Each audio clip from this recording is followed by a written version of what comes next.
अयोध्या कांड 117वां सर्ग।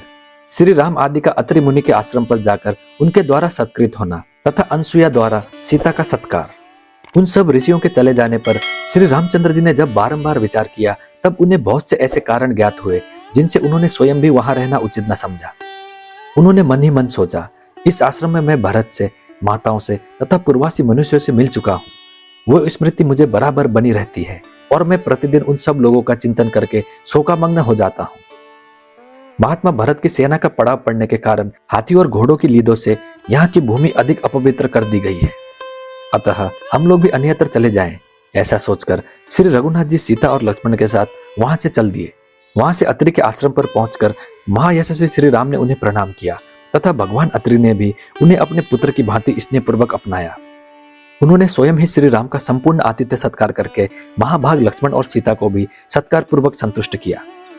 संपूर्ण प्राणियों के हित में तत्पर रहने वाले धर्मज्ञ मुनि श्रेष्ठ अत्रि ने अपने समीप आई हुई सबके द्वारा सम्मानित तापसी एवं धर्मपरायण बूढ़ी पत्नी महाभागा अनसुया को संबोधित करके सांत्वनापूर्ण वचनों द्वारा संतुष्ट किया और कहा, देवी, विदेहराज नंदिनी सीता को सत्कार पूर्वक हृदय से लगाओ। तत्पश्चात उन्होंने श्री रामचंद्र जी को धर्मपरायण तपस्विनी अनसुया का परिचय देते हुए कहा, एक समय 10 वर्षों तक वृष्टि नहीं हुई। उस समय जब सारा जगत निरंतर दग्ध होने लगा, तब जिन्होंने उग्र तपस्या से युक्त तथा कठोर नियमों से अलंकृत होकर अपने तप के प्रभाव से यहाँ फल मूल उत्पन्न किए और मंदाकिनी की पवित्र धारा बहाई, तथा तात जिन्होंने 10,000 वर्षों तक बड़ी भारी तपस्या करके अपने उत्तम व्रतों के प्रभाव से ऋषियों के समस्त विघ्नों का निवारण किया था, वे ही यह अनसुया देवी है। निष्पाप श्री राम, इन्होंने देवताओं के कार्य के लिए अत्यंत उतावली होकर 10 रात के बराबर एक ही रात बनाई थी। वे ही ये अनसुया देवी तुम्हारे लिए माता की भांति पूजनीय है।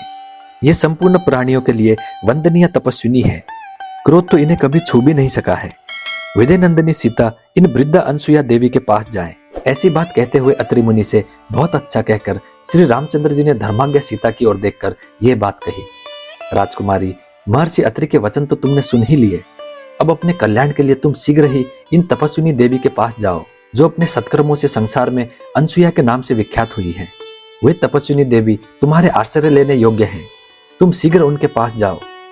श्री रामचंद्र जी की यह बात सुनकर यशस्विनी मिथिलेश कुमारी सीता धर्म को जानने वाली अत्रि पत्नी अनसुया के पास गई। अनसुया वृद्धावस्था के कारण शिथिल हो गई थी। उनके शरीर में झुर्रियां पड़ गई थी तथा सिर के बाल सफेद हो गए थे।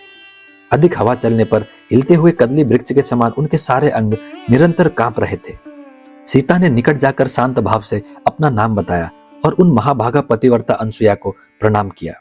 उन संयमशीला तपस्विनी को प्रणाम करके हर्ष से भरी हुई सीता ने दोनों हाथ जोड़कर उनका कुशल समाचार पूछा। धर्म का आचरण करने वाली महाभागा सीता को देखकर बूढ़ी अनसुया देवी उन्हें सांत्वना देते हुए बोली, सीते, सौभाग्य की बात है कि तुम धर्म पर ही दृष्टि रखती हो।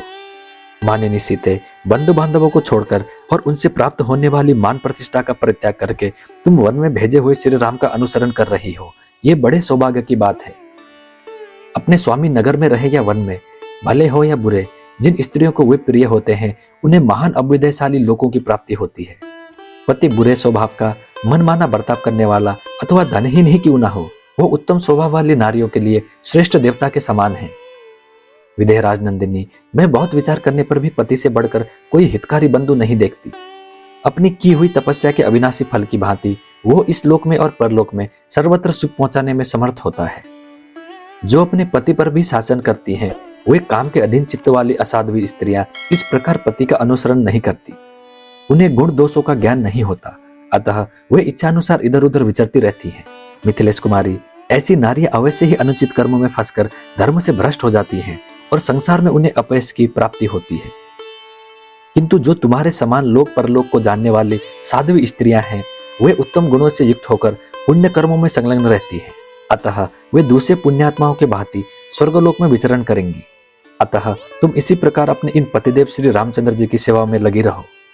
सती धर्म का पालन करो, पति को प्रधान देवता समझो और प्रत्येक समय उनका अनुसरण करती हुई अपने स्वामी की सहधर्मिणी बनो।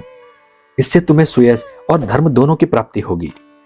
इस प्रकार श्री वाल्मीकि निर्मित आर्ष रामायण आदि काव्य के अयोध्या कांड में 117वां सर्ग पूरा हुआ। मैं उम्मीद करता हूँ श्री राम जी आपकी सारी मनोकामनाएं पूरी करें। जय श्री राम, जय हनुमान। अब मिलते हैं अगली वीडियो में।